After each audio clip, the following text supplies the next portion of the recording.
Alright YouTube, wanted to do a quick video. This video, my buddy Larry figured this out as well. We both had these Arma vendetta cars. People's always burning their tires off, like 7 or 8 runs they're burning them off. So we have somewhat of a solution to help out with that. Let's hope this works. I mean, I've already used the battery. I've already put like 8 batteries to these tires that's on the car now, and they're stock. Really didn't take much damage at all. I put 5 batteries through the stock with the original equipment that came with the car, and it ate the tires right off. Alright, so I'll go through that in a second. Any case, here we go. Got my computer here. I have the Sidewinder 8th, which you can see on Castle Creations. Here's my car. Of course, I got aluminum on here because, you know, I hit the wall a few times and cracked it when I first got it. I went ahead and just decorated it a little bit with that Castle Creation stuff.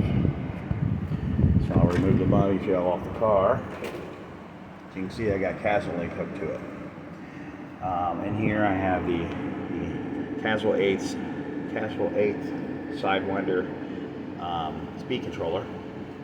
Alright, which gives me a throttle range. It allows me to put a huge throttle curve. I'm running only 2S and I'm on a racetrack. Alright, and people's running 3S and I'm still beating them around the track. They might catch me on the straightaway, but my car's sticking to the track because I have a throttle curve set up on the car, which my buddy Larry Choice helped me out with. Now, the difference between the throttle curve and that speed controller right there, I don't have I'm still using the stock motor for the car. Okay, the very stock motor. Like I said, 8 batteries, and there's the tires still. Okay. Look at that. Alright, so when we went ahead and did the Castle Link thing, before that, this is the stock tire, and it ran 8 batteries through it. The original equipment was so powerful, it was just spitting the tires off, and that's why all the inside of the car is so dirty all the time when people's doing their videos.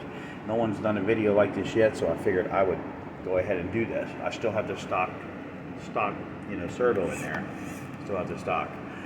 Don't really need anything super high with this Castle Creations in here. It actually, the car, and I'll show you in just a second why I don't need that. The car just turns on a dime and stuff now. As you can see, my car is pretty well clean.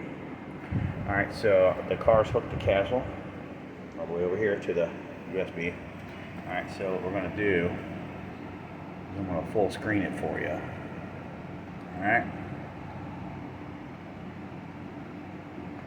So, go over here to basic. Get my hand on it. As you can see, I have auto lipo 3 to 4 volt, brushless. I have my braking out at 25% and my drag brake at 20. These cars have drag brake naturally, and I took that off and I only put a 20% with the Castle on here. You don't really need drag brake on a racetrack. All you need is the brake, and all you need 20%, just enough to slow the car down. You don't want it to skid or try to, because if it skids, it goes out of control. And that comes to the point where I go to the power. I have max power of 100. I've got my punch control at 100%. People are going to be like, oh yeah, but that's not going to be very fast. Well, here's the next part where I'm going to go to. You have the advanced. I have my motor timing on that motor at high on 15. 2 seconds arming time. The starting power is low, so that way my battery barely gets warm. I mean, barely. Even when I run it for 7 to 8 minutes or higher. Here's where the magic happens. Right here. I have my throttle curve really low at startup, so that way when you're hitting the throttle up to halfway, the tires ain't spinning out of control. The car's not going sideways, or it's just burning the tires. That's where you save your tires, right here in this area. So I have very low throttle resolution. As I start to get a little higher, I'm able to control it better. So when I'm on a track and I'm going around a corner, I'm going down a straightaway. I'm up here at full speed. As I go around the corner to go to turn the car, I let off the throttle, and then my drag brake is so low the car free rolls, which lets the car turn better. And then I'm back on the throttle again, starting to pull it up to get to halfway. As I'm turning the corner, the car is sticking to the track. I'm not, instead the throttle being way up here, it's down here, which gives the car a better turning ratio. So people that's running 3S, I'm still outrunning them, and they're actually cheating and cutting corners on the actual courses. Same thing my buddy said. He was racing somebody and they tried to cut the corner with the 3S, and he still outran them with the same setup. So this gives you low throttle resolution, so it keeps from burning the tires off, and you'd be surprised how good it actually is. I know people's going to say throttle curve, that's going to slow the car down. Well, I try to tell you, on 2S, my car is outrunning, it's getting around the track almost an entire lap faster than the other 3S cars, because that stock Spectrum stuff is so overpowered. It eats the tires off. I mean, you still see how clean my car is. Alright, me and him has done that with this Castle Creations, and it's good. I mean, you can see I have a brake curve also. I have a brake curve set, so when I first hit the brake, it starts to slow down just barely, and as the brake curve starts to catch up, it slows the car down. Instead of skidding the tires, it just slows down to a stop. I don't want my tires skidding when I'm stopping, because it just eats the tires off. You're spending, these tires are only, I don't know, $23 or something, which is a good price. These stock tires are the best as far as I'm concerned.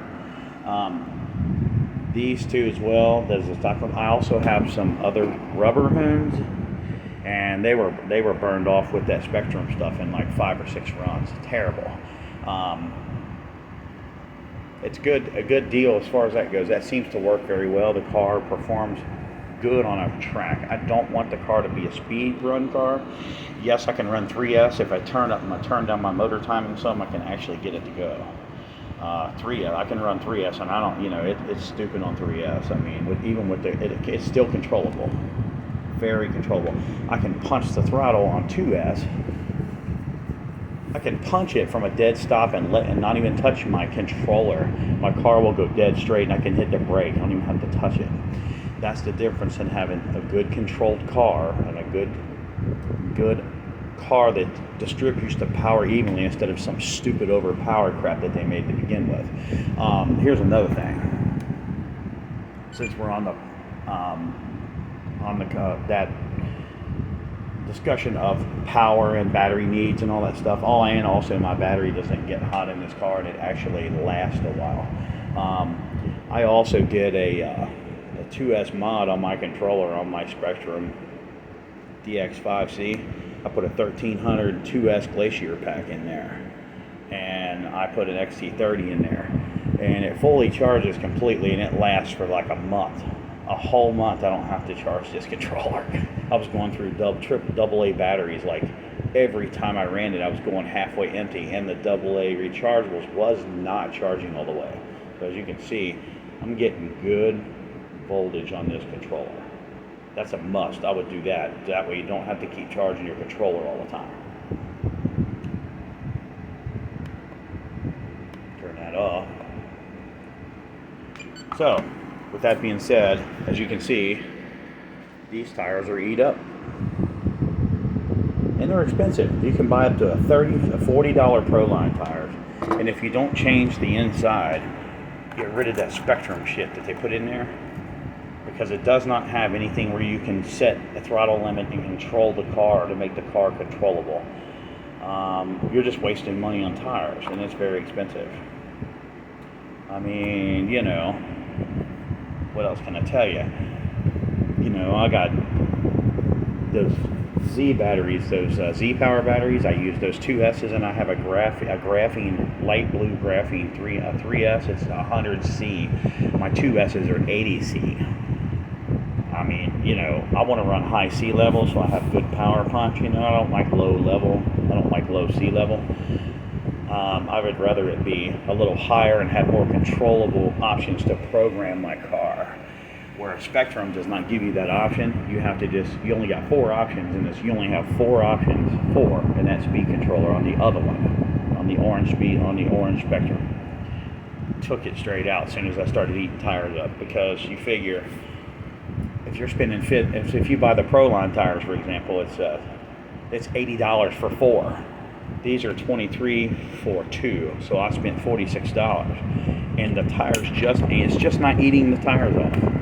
It's just, it's not eating off the tires. And that's the problem everybody's having.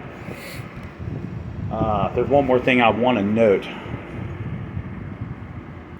If Arma is paying attention to this,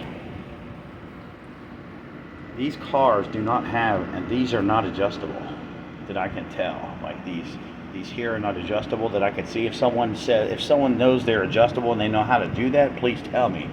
Because I don't like how they have the toe set on this car and they have it sit like this.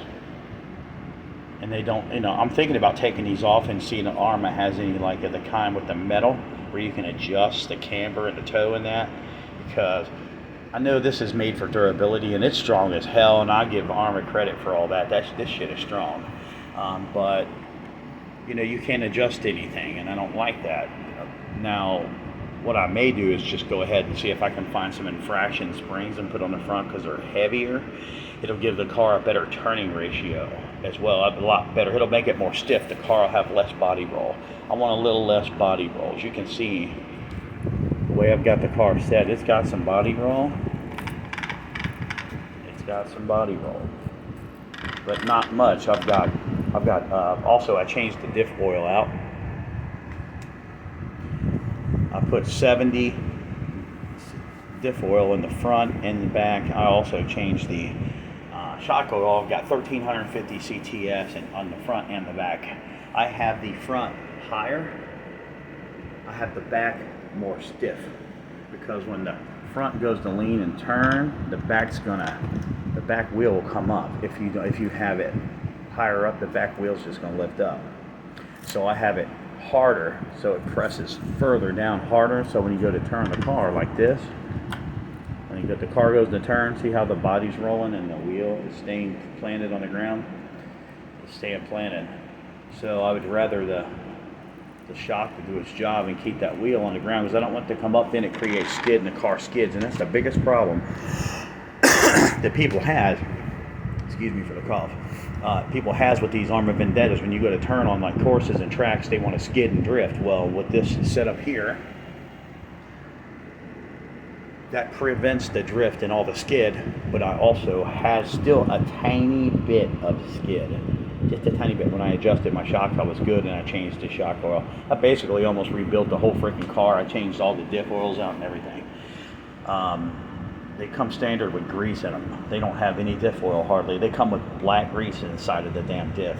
I don't know why they do it, but in any case, at least you know now. I have the programmable.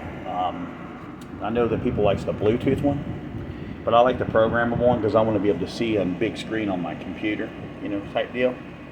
I want to see it. My buddy Larry's got a Bluetooth one, but I just kind of like this one, because I'm going to get a Y adapter from my hobby store, like a Y adapter to hook into this receiver, so I can plug this into so I can actually leave my castle plug in there. I'm not going to take it out. I can put this cover back on, this castle plug cover, and put this back on and not have to do any I can do programming without taking that off. So that's another good thing about a hardwired one in here as well. So in any case, I wanted to throw this video out and let you know, hey, I know people struggling. I seen a video earlier today where a guy had almost bald tires, and he was talking about pro lines in a parking lot with water puddles in it, and he said his braking was better.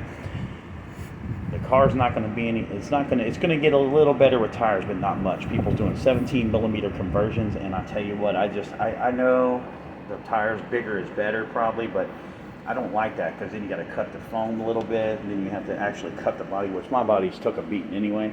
So here we go. But I've aluminum taped it that way I can actually not have to buy a body right away. I'm going to get me one of those bitty designs. They have a Lambo body. I'm going to probably get that, or maybe a Bugatti body that they have. They're like $90. But again, that shit's expensive, so there you go. Again, I don't like how you can't adjust these here. I don't like that. I mean, you can move positions on here, but you can't make like wheel adjustments up here, like to bring your toe and your camber and your toe and all that stuff in there. I don't like it. In any case, anybody that has one of these cars, I'm telling you, once you make this conversion, your car, you can raise your motor timing and run 3S in it. You'll have way better control. You won't burn the tires off as bad. Your tires will last a lot longer. You have very little tire dust. The guy I saw today, like I said, he was in a parking lot. He had the Proline tires before he even. I saw one too where a guy had his car was covered this deep in dust and dirt. It was just. It was nasty. I keep my car pretty clean, but it don't get that dirty because I don't burn off the rubber as much. So, any case, just wanted to post a video and give a shout out to my buddy Larry Choice for in Cincinnati with me in Cincinnati, Ohio for coming out with this. I just wanted to post a video because he don't really post videos much, and I wanted to give huge credit to him as well. He helped me with the throttle curve to get me set up to understanding how to do it.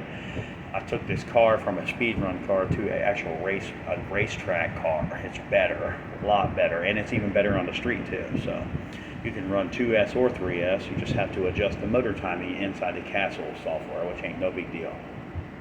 All right.